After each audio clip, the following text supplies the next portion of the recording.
Bienvenue sur votre chaîne de télévision chrétienne, Cien TV HD, la chaîne qui vous communique la vie du royaume. Une chaîne qui vous propose un large panel d'émissions. Merci de vous abonner sur Cien TV HD et d'activer la cloche de notification pour ne rater aucune de nos prochaines publications.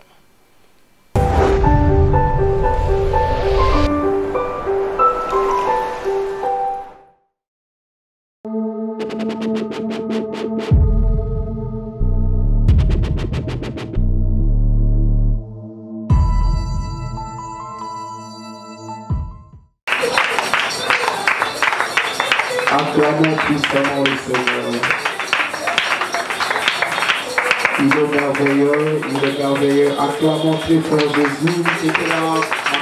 Que Dieu nous bénisse. Acclamons très fort Jésus. Acclamons le roi des rois, le Seigneur des seigneurs, le Dieu vivant.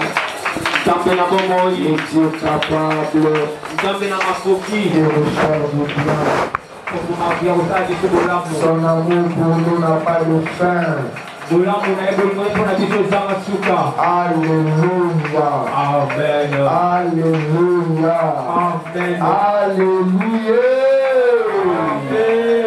Jésus-Christ est notre Seigneur. Jésus-Christ est notre Seigneur. Prenons notre texte de base.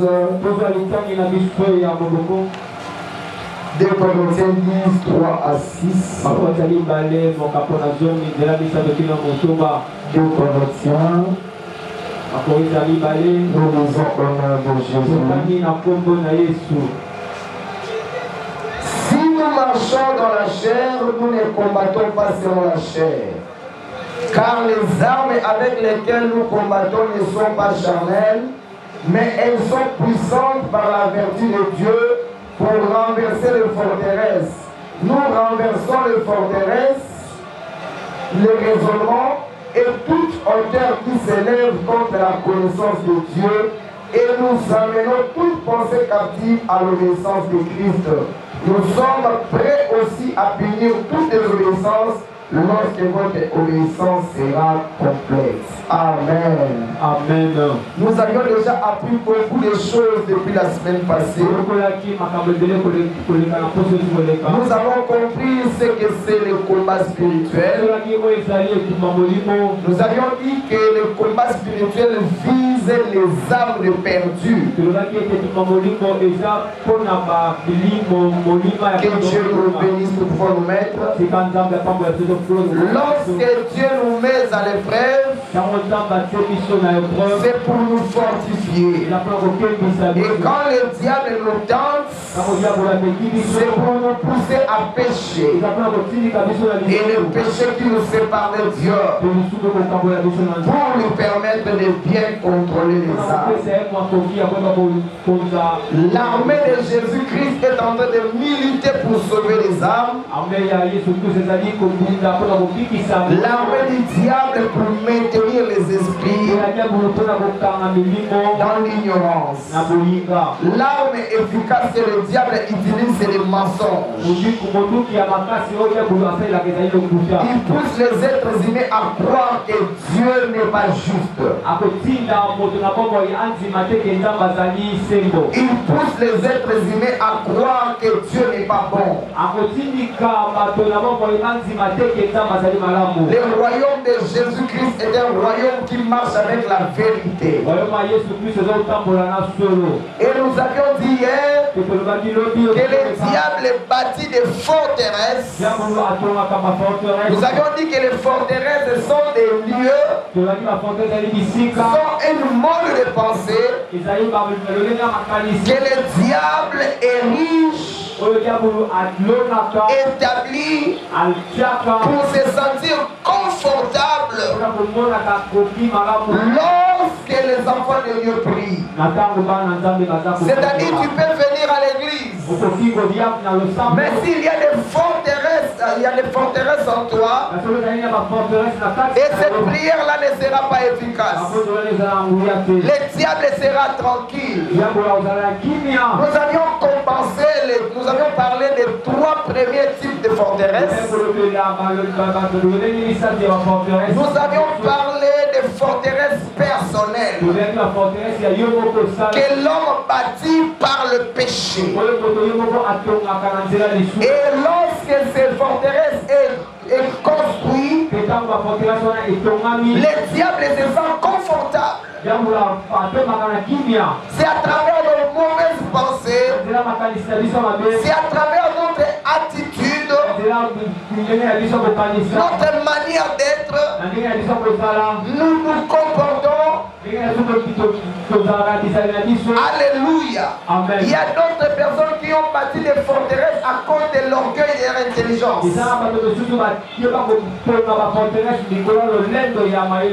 D'autres à cause de l'égoïsme.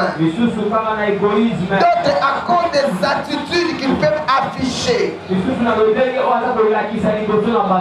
avions dit que nous bâtissons aussi des forteresses personnelles à travers des sentiments qui n'est pas conformes à la volonté de Dieu. Nous avions dit que nous pouvons renverser les forteresses lorsque nous savons appliquer les principes bibliques de la sainteté.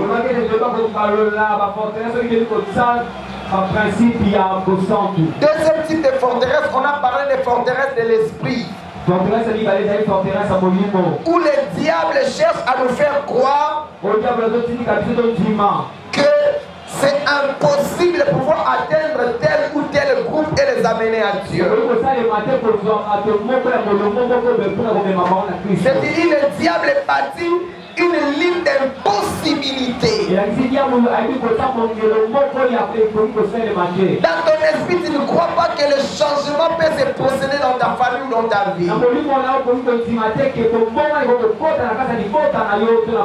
a parlé du troisième type de forteresse, forteresse des idéologies. Une croyance qui influence un certain lieu, qui influence des familles. Les gens qui croient que dans notre famille, telle maladie est normale. Tel problème qui nous arrive est normal. Les gens dans la famille ou dans le milieu ne fournissent plus les efforts pour pouvoir éradiquer la chose. Et nous avions dit que ce type d'idéologie viennent aussi à travers les mauvaises sciences. Alléluia. Amen. Hier j'ai parlé qu'il y a d'autres idées, d'autres doctrines fausses qui entrent dans l'église. Et certains enfants de Dieu commencent à croire que sortir du corps, ce n'est pas la sorcellerie, c'est normal.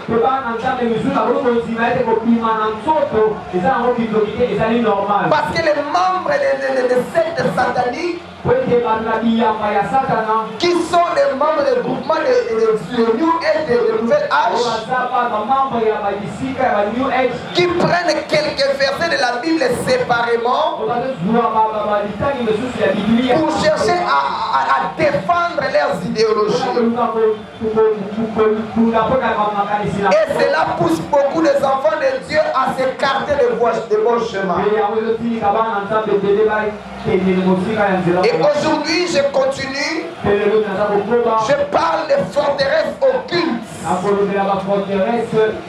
Ce sont des forteresses que souvent nous ignorons. Ce sont des lieux dans lesquels les agents sataniques envoient des imprécations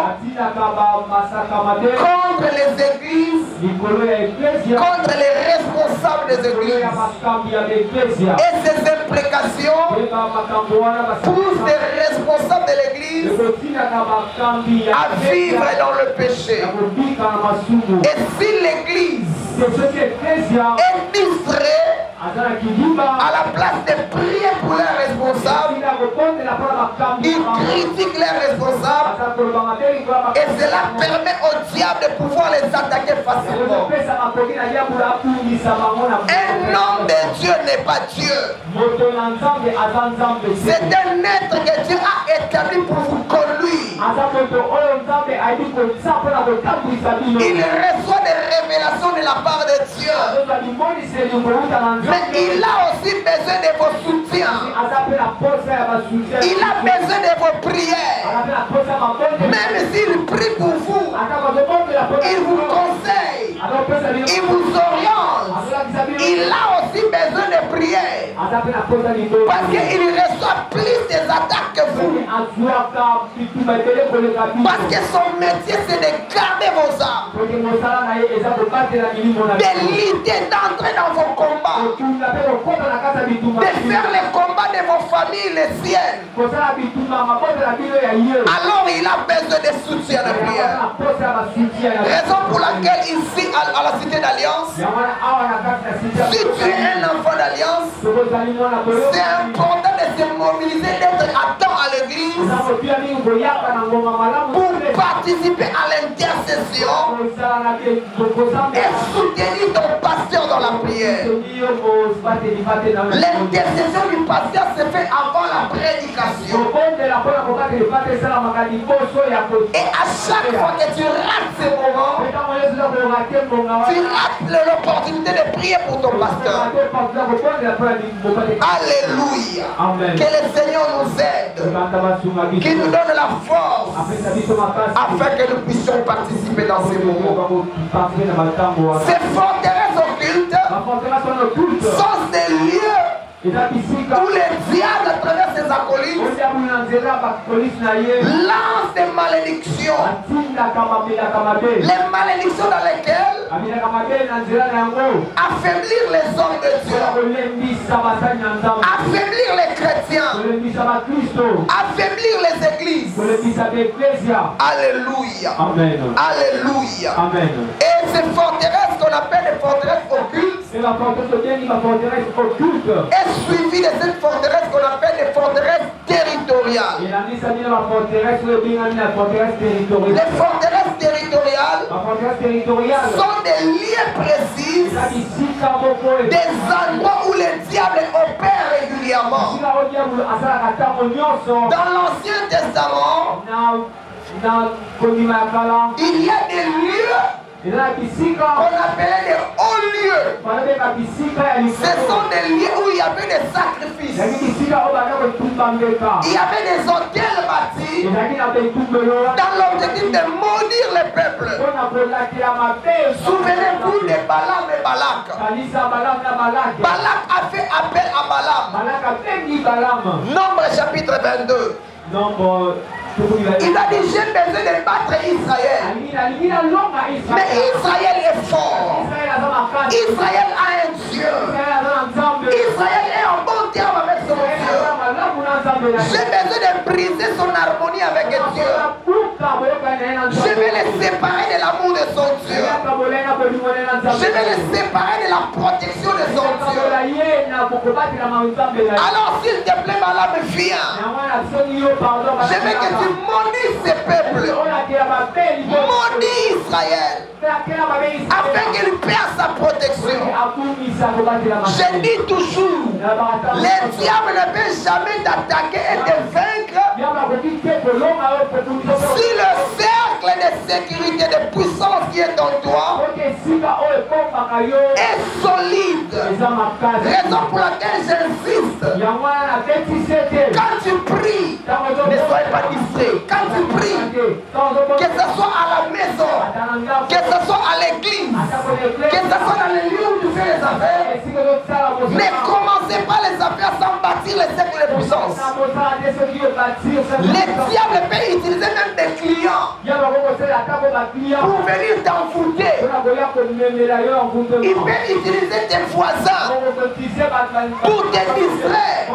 Il faut toujours bâtir les cercles de puissance dans tes pensées, dans ta vie, dans ton corps, dans ton lieu des affaires. Bâtissez toujours des cercles de puissance. Que le sang de Jésus vous protège. Alléluia. Amen. Les forteresses territoriaux. Dans l'Ancien Testament, il y a plusieurs lieux qu'on peut identifier à cela. La première, j'ai parlé au lieu. Nombre chapitre 22, verset 41. La Bible dit quand Balaam est monté sur la montagne, il a vu une partie d'Israël. Pourquoi on les appelle les hauts lieux?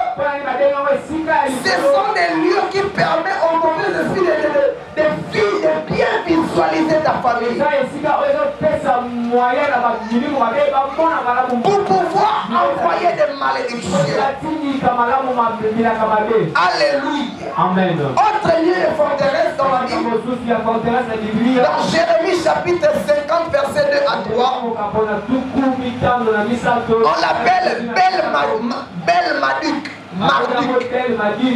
C'est un lieu où on vénérait l'esprit de l'État. L'esprit de l'État. Alléluia. Amen. Et cet esprit-là était en train de contrôler la nation. Les gens venaient faire des sacrifices. Adorer ces dieux. Autre lieu. Dans le livre de Daniel chapitre 10. On nous parle de prince de Perse. En réalité, il n'y avait pas un prince qui se nommait prince de Perse. C'était un mode de pensée qui poussait les gens de ce temps d'adorer leur divinité. C'était leur divinité. Dans le Nouveau Testament aussi, nous voyons dans Actes chapitre 19, lorsque Paul est entré en Éphèse, il a constaté qu'il y avait un lieu où il y avait des statues. Il y avait un statut qu'on appelait le statut de la déesse Diane.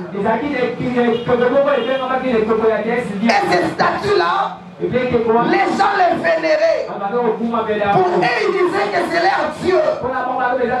C'est le Dieu de la fertilité, de la fécondité, du succès, de la réussite. Et ils adoraient ces dieux. Ils adoraient ces statues. Et lorsque Paul est venu, il a amené l'évangile. Lorsque les gens commençaient à croire à l'évangile, les responsables de ce temple commençaient à avoir peur en disant que nous risquons que notre déesse soit méprisée et ce temple est abandonné. Parce que ce temple leur permettait de faire sortir. Ils ont commencé à attaquer Paul jusqu'à tel point qu'on l'a lapidé pour les mettre à mort. Je parle d'Artémis de l'Éphésiens qui représentait la forteresse territoriale. Dans Apocalypse chapitre 17, on nous parle de la grande prostituée où les gens venaient se prostituer devant cette.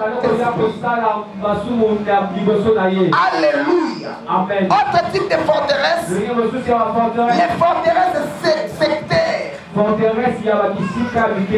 Alléluia. Ces forteresses avaient pour rôle de causer des divisions dans les églises. Et ces forteresses continuent à opérer même jusqu'à aujourd'hui. Alléluia. Amen. Il y a des églises qui sont divisées. Chacun avec sa doctrine. Plusieurs autres églises qui se déraillent du bon chemin. Alléluia. Amen. Tel pasteur et tel pasteur ne s'entendent pas. Telle église et telle église ne s'entendent pas. Pourtant, lorsque nous lisons l'église, nous avons un seul Dieu. Alléluia. Amen. Il y a plusieurs raisons qui poussent les églises à se séparer. La première raison, ce sont des orgueils. Alléluia. Amen. Il y a d'autres qui sont bâtis dans l'orgueil.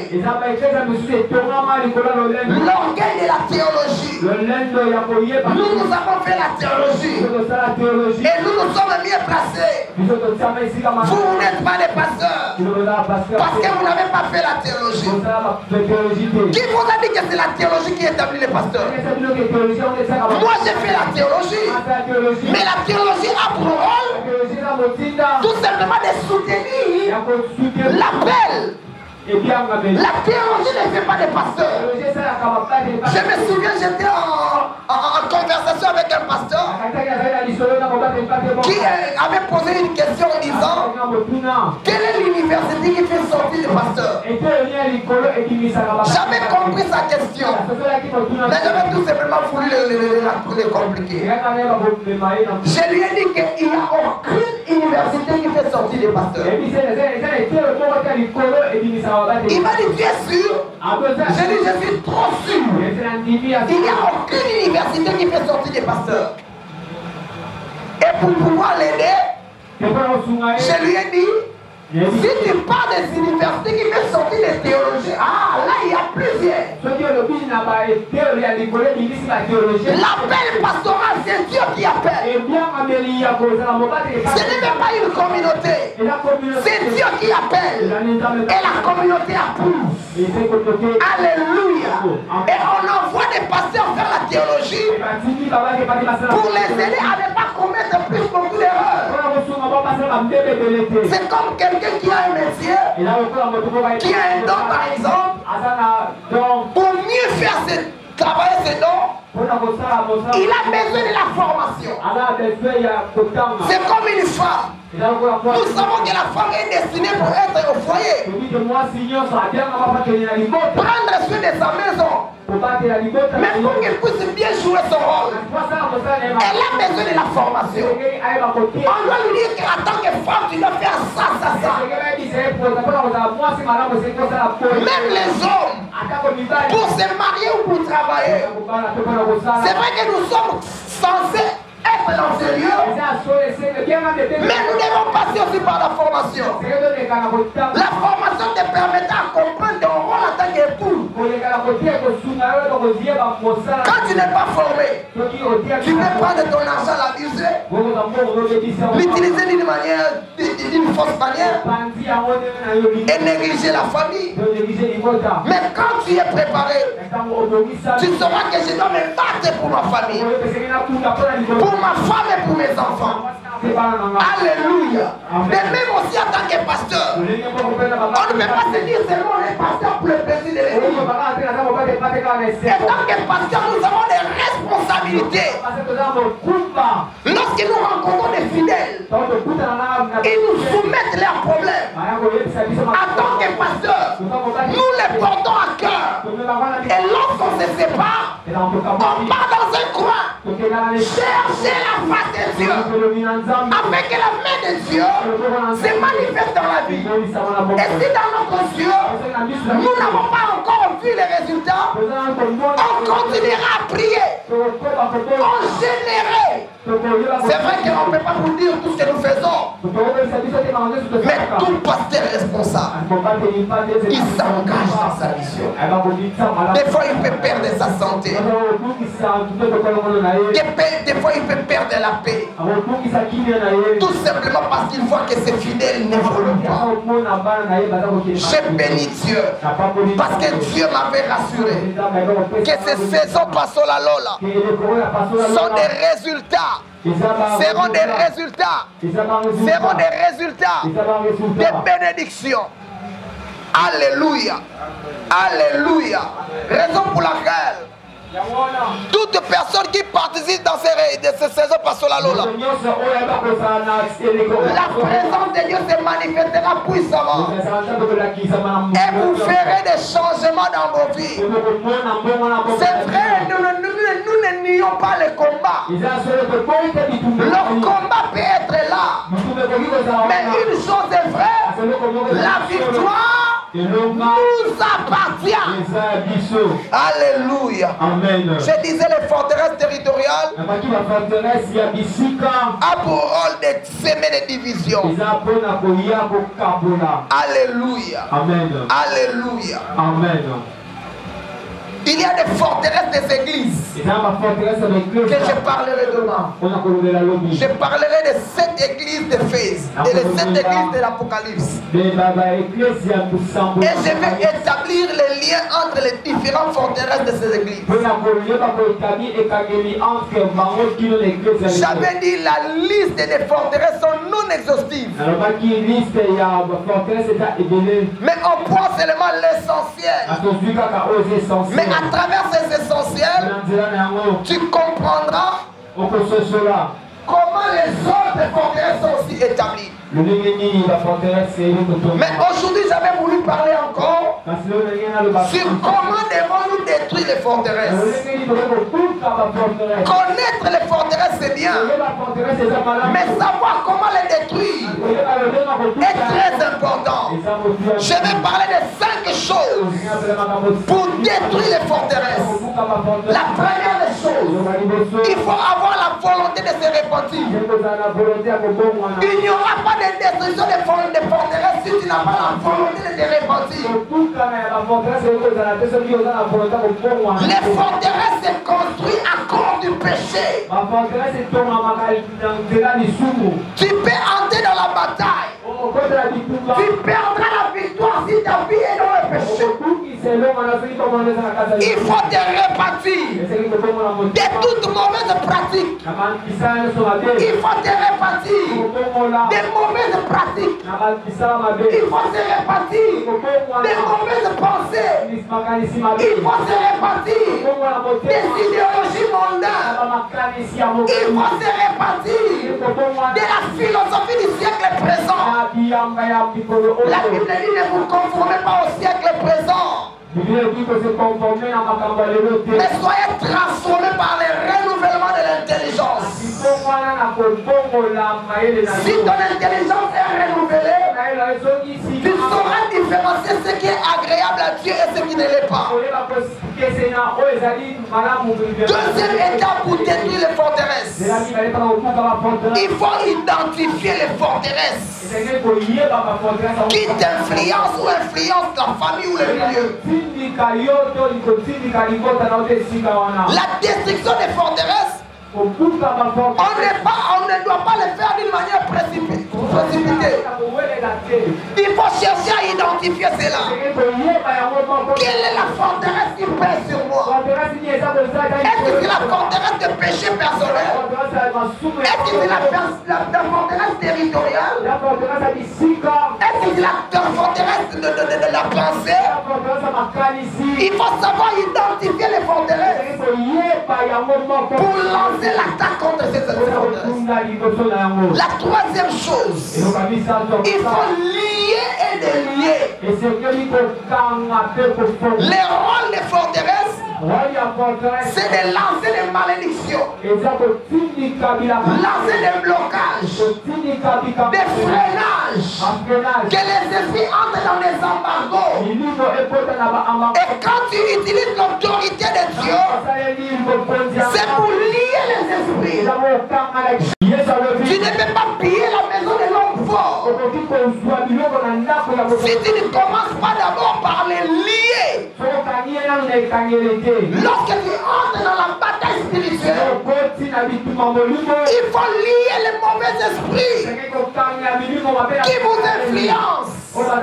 Lier les mauvais esprits. Après avoir lié, commencez à délier les choses que le diable a arrêtées. Délier ton mariage, délier ta vie de sainteté, délier ta conscience, délier ton esprit, délier ton corps. Il y a d'autres personnes que le diable a infligé la maladie, une maladie anormale qui ne te pousse qu'à faire dépenser de l'argent. Lorsque tu lis l'esprit de la maladie, tu dois délier ton corps, que ton corps soit libre afin de bien vivre. Alléluia. Amen. Quatrième chose, il faut donner des ordres. Les démons comprennent très bien ces principes. Tu ne peux jamais vaincre dans les combats spirituels. Si tu cherches, tu viens avec l'esprit de On ne négocie pas avec les diables. Il faut chasser. Il faut chasser. Il faut chasser. Il faut donner des ordres. Matthieu chapitre 28 verset 18. Acte chapitre 19 verset 13 à 16. On nous rencontre l'histoire de 7 fils d'Eskéva qui avaient voulu chasser les démons. Les démons lui ont répondu, leur ont répondu. Paul, on les connaît. Jésus aussi, on les connaît. Mais vous, on ne vous connaît pas. Et les esprits les ont tabassés. Ils les ont laissés nus parce qu'ils n'avaient pas d'autorité. L'autorité vient du Saint-Esprit. Avec la vie du péché, tu perdras l'autorité. Alléluia. Lorsque tu confesses, tu t'es repenti, tu te répands, tu identifies les forteresses, tu lis et tu délis. Donner des ordres. Quand tu donnes des ordres, tu dois avoir l'assurance que Dieu est avec toi. Tu dois avoir l'assurance que la parole de Dieu est vraie. Tu dois avoir l'assurance que le Saint-Esprit t'accompagne. Et lorsque tu es dans la bataille spirituelle, surtout dans le milieu des églises, il y a aussi des manifestations qui se font. Des fois nous venons à l'église, tu vois quelqu'un en train de s'agiter, tu te dis, ah, il est en train de blaguer. Non, il y a d'autres esprits lorsqu'ils sont menacés. Il y a des manifestations. Quels sont les quelques signes de manifestation? Alléluia. Amen. Parmi les manifestations, il peut y avoir des cris. La personne qui est possédée peut crier parce que la puissance de Dieu le touche. En réalité, c'est quand la personne crie, c'est le démon qui est touché. Autre signe, la personne peut chuter, il tombe, il commence à s'agiter parce que le feu de Dieu les a touchés. J'ai pris Dieu que n'importe quel esprit qui te tient captif, qui tient une partie de ton corps en captivité, de libérer ton corps, de libérer ta vie au nom puissant de Jésus. Autre signe, la personne peut commencer à tousser. Il y a d'autres qui peuvent commencer à faire des sifflements. Il y en a d'autres qui commence à secouer la tête. Alléluia. Amen. Même la respiration de certains change. La personne commence à respirer brutalement. Il y a d'autres personnes qui commencent à pleurer. Alléluia. D'autres vomissent même. On lui a mis des mauvaises sémences à la personne. Et après de fortes prières, la personne sent la nausée. La personne vomit parce que il y avait un corps étranger à la personne. Et la puissance de Dieu vient pour les libérer. Autre signe, il y a d'autres qui commencent à rire. Alléluia. Il y a d'autres qui commencent à rire. Tout ça, ce sont des signes. La liste est non exhaustive. Il y a plusieurs signes. Je me souviens un jour, on était en train de faire une délivrance. Et par imprudence, la porte n'était pas fermée. Pendant qu'on évoquait les faits, les démons étaient touchés. La personne saute et il court vers la porte. Il sort. Alléluia. Amen. On a laissé les lieux. On commence à poursuivre la personne. Ah, la personne va dire nous l'avons poursuivi. Quand on l'a pris, la personne commence à rire. Commence à rire. Les gens qui voyaient, ils se disaient que la personne est fou ou comment, folle ou comment. Et nous-mêmes, on savait ce qui s'est passé. On lui a ramené dans le lieu de prière. On a prié pour la personne et Dieu l'a délivré. Alléluia. Tu as besoin de la délivrance. Lorsque tu vois qu'il y a des choses qui n'évoluent pas, tu as besoin de la délivrance. Que la puissance de Dieu te libère. La cinquième étape, pour détruire la forteresse, tu peux taquer les démons. Les démons fuient, mais les démons peuvent laisser des dégâts. Il y a d'autres personnes qui sont peut-être attaquées par des mauvais esprits et ils ont des déformations dans le corps. Et ils ont besoin de la thérapeutique.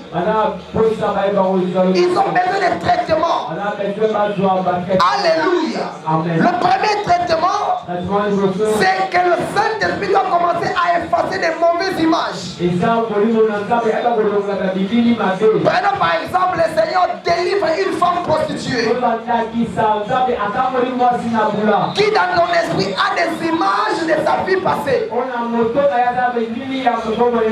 Elle a besoin de l'amour de Dieu et que le Saint-Esprit l'aide à effacer petit à petit ses mauvais souvenirs en regardant des bons films, en lisant la parole de Dieu, en participant régulièrement à l'église, en suivant les enseignements et en ayant la volonté de croître avec le Seigneur.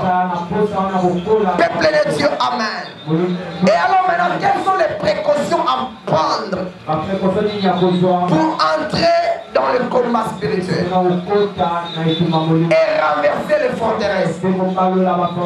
La première des choses, il faut se revêtir des armures de Dieu. Tu ne peux entrer dans le champ de bataille sans revêtement des armures.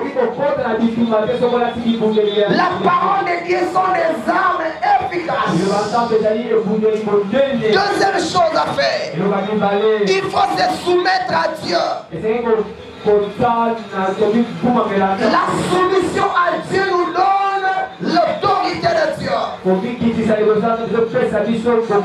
Lorsqu'on est soumis à Dieu, Dieu nous donne sa force pour remporter la victoire. Troisième chose, lorsque tu es soumis à Dieu, il faut résister au diable, résister aux tentations, résister aux provocations du diable, résister aux propositions du diable. Quatrième chose, il faut confesser expressément. Lorsque tu constates que tu as péché, n'attendez pas des jours, n'attendez pas 4 heures du temps. Confessez directement. Confessez directement. La cinquième des choses, il faut veiller sur son cœur et sa pensée. J'avais dit que le diable nous attaque souvent dans nos pensées. Il nous attaque dans nos cœurs. Veille sur ton cœur. Veille sur ton cœur. Ne laisse pas n'importe quoi entrer dans ton cœur. Veille sur ta pensée. Ne permets pas n'importe quelle pensée circuler en toi. Et sixième chose, tu dois te fortifier en Dieu. Tu dois te fortifier en Dieu. Lorsque tu es dans la bataille, tu dois croire que Jésus a déjà remporté la victoire. Quand tu entres dans la bataille, il faut savoir que la victoire a été déjà gagnée. Lorsque tu pars pour détruire les forteresses, il faut avoir foi que ces forteresses vont être détruites. Parce que Jésus a déjà remporté la victoire. Dans les combats spirituels, nous avons 3 niveaux de combat. Il y a 3 niveaux de combat spirituel. Le premier niveau que j'appelle le combat spirituel de base, où nous chassons les mauvais esprits.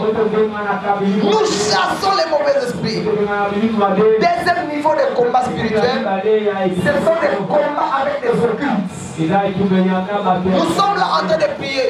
Il y a des gens qui sont dans des forteresses territoriaux, qui savent que l'église est une menace pour leurs actions. Ils envoient des malédictions. Et les chrétiens distrait, soit ils fuient l'église, soit il est là mais il est distrait. C'est parce que les malédictions du diable les touchent. Parce qu'il souffre des portes. Quand tu viens à l'église, il faut être concentré. Ne laisse pas n'importe quoi te saisir. Ne laisse pas la fatigue. Ne laisse pas les distractions. Vous êtes trop distrait. Alléluia. Alléluia. Alléluia. Amen. Si vous voulez que le diable vous touche, soyez distrait. Si vous voulez que le diable vous touche, fuyez l'église. Alléluia. Amen. Et troisième niveau de combat, c'est ce que j'appelle le combat stratégique. Alléluia. Amen. Non seulement les occultes envoient des malédictions, mais il y a des lieux que le diable opère. Alléluia. Amen. Je donne un exemple. Des lieux que le diable érige pour déranger les cultes. Lorsque vous savez que vous êtes dans un endroit où il y a des lieux, où il y a des activités qui dérangent les cultes, il faut savoir que le diable opère dans ces lieux. Alléluia. Alléluia. Amen. Des fois vous pouvez être là en plein culte, mais il y a une désordre quelque part qui vous pousse à être distrait. Au lieu de concentrer à l'église, vous êtes distrait. Bien aimé, je vous rappelle que nous sommes dans une bataille. Je rappelle encore, nous sommes dans une bataille. Le diable est en train de s'aimer la distraction partout. Dans les époques antérieures, nous savions que avant midi, il n'y avait pas souvent de dérangement de musique. Jusqu'à 15h, 16h, 17h. Il arrivait des fois, nous sommes à 18h, 19h, on faisait des devoirs, mais il n'y avait pas de dérangement. Mais aujourd'hui, le diable détruit la morale. Les gens oublient que les enfants doivent étudier.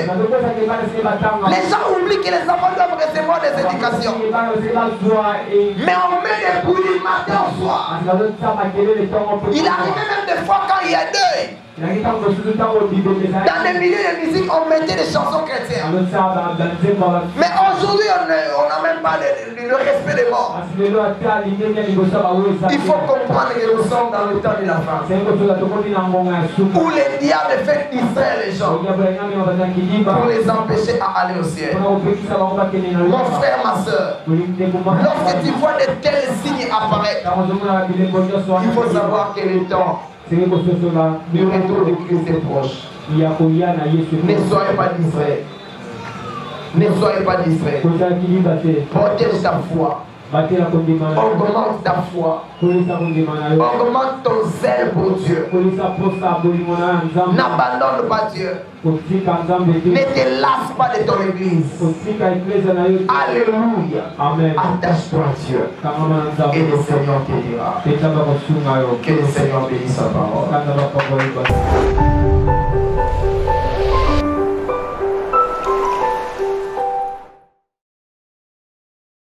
CNTV HD, la chaîne qui vous communique la vie du royaume. Une chaîne qui vous propose un large panel d'émissions. Merci de vous abonner sur CNTV HD et d'activer la cloche des notifications pour ne rater aucune de nos prochaines publications.